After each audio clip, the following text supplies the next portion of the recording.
के सदर मोहतरम जनाब प्रिंसिपल साहब और इस मजलिस के मेहमान खुसूसी और इस कॉलेज के मेहमान मुआविन असातिज़ा कराम और गैर तदरीसी मलाज़मी और यहाँ मौजूद तलबा व तालिबात, अस्सलामु अलैकुम व रहमतुल्लाहि व बरकातहू। मैं अफ़गानिस्तान निज़ामी CSE फर्स्ट सेमेस्टर का तालिब इल्म हूँ। मेरा मौजू मौलाना अबुल कलाम आज़ाद के सलाफ़ती के साथ मैं अपने मौजू का आगाज़ अल्लामा इकबाल के इस मशहूर शेर के साथ कर रहा हूँ कि हज़ारों साल नरगिस अपनी बेनूरी पे रोती है, कि हज़ारों साल नरगिस अपनी बेनूरी पे रोती है, बड़ी मुश्किल से होता है चमन में दिन तवज्जो। गुलाम अहीउद्दीन अहमद था, वो अपने नाम के साथ गुलाम बर्दाश्त ना कर सके, इसलिए उन्होंने अपना नाम आज़ाद रख लिया। वो 11 नवंबर 1888 को मक्का में पैदा हुए। मौलाना आज़ाद को बचपन से ही पढ़ने लिखने का बहुत शौक था। उनके वालिदैन को ये बात पसंद न थी कि वो स्कूल के किताबों के अलावा इधर उधर की किताबें पढ़े, लेकिन मौलाना का शौक किसी तरह कम ना हुआ। वो अपने जेब खर्च से पैसे बचाकर बाजार से मोमबत्ती खरीद कर लाते। जब घर के तमाम लोग सो जाते तो उन किताबों को मोमबत्ती की रोशनी में पढ़ते। पढ़ने के शौक में उन्होंने एक मरतबा अपना लिहाफ भी जला लिया था। जी हाँ मुअज़्ज़िज़ सामाईन कराम, मैं अपनी तकरीर को इस शेर के साथ आगे बढ़ाना चाहूँगा। इतना मायूस न हो अपने इरादे न बदल, इतना मायूस न हो अपने इरादे न बदल, तेरी कोशिश तेरी तकदीर बदल सकती है। कांग्रेस के सदस्य हिंदू मुस्लिम इत्तेहाद के लिए हमेशा कोशा रहते थे। उनके मुतालिक मुरासलात की बातों से भरे रहते थे। इसी वजह से उन्हें अंग्रेजी हुकूमत का मुखालिफ बनना पड़ा। इसलिए वो 3 साल तक रांची के जेल में रहे।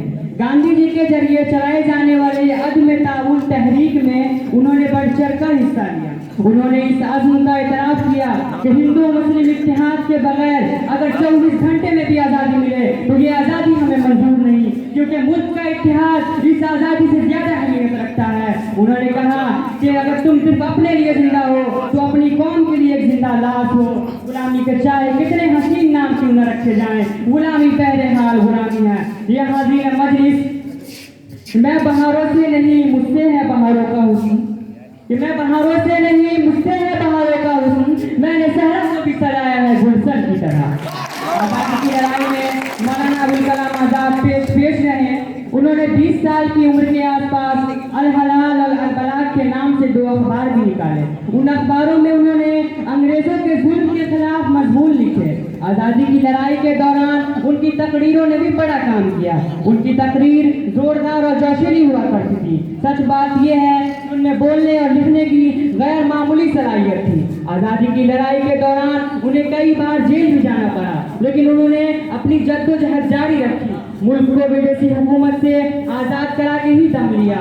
आज़ादी की लड़ाई के दौरान वो 2 बार कांग्रेस के सदस्य चुने गए।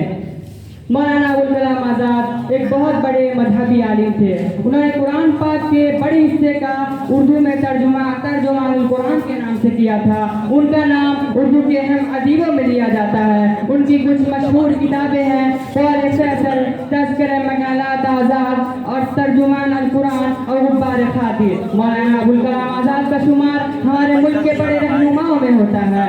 आज़ादी की लड़ाई के बाद वो हमारे मुल्क के पहले वज़ीर तालीम बनाए गए। हमारे मुल्क में जदीद तालीम का खाका इन्हीं का बनाया हुआ है।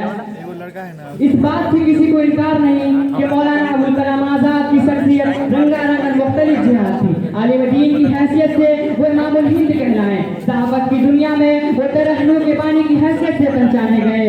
इस ये उर्दू जबान की खुशबू समझा जाए कि उसे मौलाना अबुल कलाम आज़ाद जैसा हमारा जहां सरपरस्त मिल गया। सहाबत जिंदगी के पहले दौर का नुक्ते आगाज हफ्तावार अल मिसबाह की असाद को समझना चाहिए। उसका पहला ही मजमून ईद बेहद मकबूल हुआ और उसे कई रसालों ने नकल किया। हफ्तावार अल मिसबाह के बंद हो जाने के बाद मौलाना अबुल कलाम आज़ाद हफ्तावार अल इखलाक से मुंसलिक हो गए हैं। उसी अखबार में मौलाना अबुल कलाम आज़ाद का एक दिलचस्प मजमून इस्लाम और मुहर्रम के मौजू पर शाये हुआ था। मौलाना अबुल कलाम आज़ाद एक बहुत जबरदस्त जलियत आलिम, बेबाक सहाफ़ी, मिसाल दानिश्वर, माहिर सियासतदान, वतन परस्त, मुफस्सिर कुरान और अजीम कौमी रहनुमा इंसान मालिक थे। मैं अपनी तकरीर को इस शेर के साथ खत्म करने जा रहा हूँ कि एक पत्थर की भी तकदीर संवर सकती है, एक पत्थर की भी तकदीर संवर सकती है, सच ये है जो करीने से तराशा जाए।